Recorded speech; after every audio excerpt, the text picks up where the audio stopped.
નમસ્કાર સર. આજ રોજ હું પદુભા અનુભા જાડેજા ધ્રોલ તાલુકા સગાડિયા ગામના સરપંચ બોલું છું. આજ રોજ મારી વ્યથા એ છે કે આજે ભાજપ સરકારની અંદર કોઈ પણ નાના માણસના કામ થતા નથી અને ખેડૂતના તો એક પણ કામ થતા નથી. કપાસના ભાવ ક્યાં છે, દવાના ભાવ ક્યાં છે, ખાતરના ભાવ ક્યાં ગયા, એની સામે કપાસનો ભાવ વધવો છે ને. અને પણ મંડળીમાં પણ લોકો ભરવા જાય છે. નાની નાની મંડળીની વાત કરું છું, એમાં પણ લોકોને ડબલ વ્યાજ ભરવું પડે છે. અને અભણ ખેડૂત હોય છે, એને તારીખની ખબર હોતી નથી અને તારીખ ખેડૂત બિચારો ભૂલી જાય છે. અને પછી સરકાર એવું કહે છે કે તમારી તારીખ વહી ગઈ એટલે તમને વ્યાજ નહીં મળે. વ્યાજની માફી આજ ઘણા વર્ષોથી અમારી સરકાર કહે છે. હું આજે ભાજપમાં છું એટલે અમારી સરકાર બોલું છું અને હજી આજે ભાજપમાં છું. પણ મારી વેદના અને મારા ખેડૂતનું દુઃખ મને વાત કરાવે છે કે આ સરકારની અંદર તાનાશાહી છે.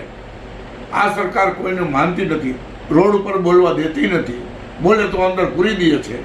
હવે આ સરકારથી અમને ત્રાસ થઈ ગયો છે અને અમે હવે આપમાં જવાની તૈયારી કરી છે. ઈસુદાનભાઈ અને આપણે ગોપાલભાઈ ઇટાલિયા જે છે એના ભેગા અમારે નો છૂટકે જવું પડે એવું અમારી વેદના છે.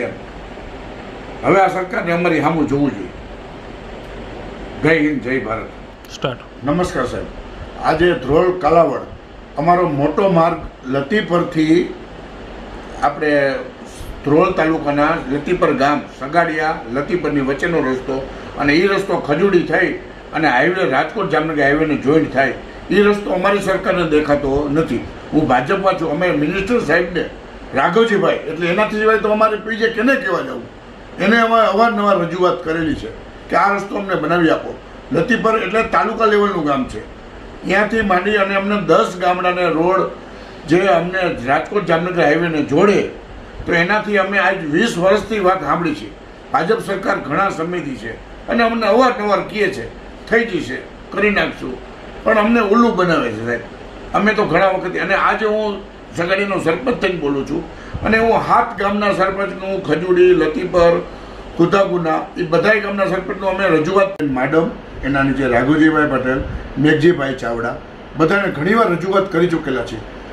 રોડ રસ્તા અને ખેડૂતોના કામ કાંઈ પણ થતા નથી અને અમે એટલા બધા હેરાન થાય છે સાહેબ. એને અમે અમારી વેદના કોઈને કહી શકીએ નથી.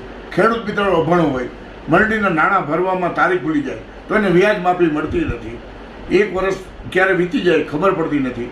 અને અત્યારે રસ્તા એટલા બધા ખરાબ છે સાહેબ, એની વાત જ જવા દો, ક્યાંય પણ હલાય એવું નથી.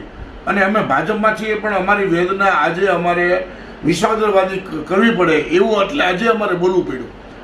અત્યારે અમને એવું લાગે છે કે અમારા નેતાઓનું પણ હાલતું નહીં હોય.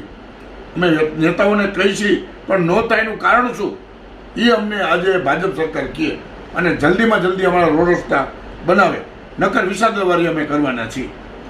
નમસ્કાર.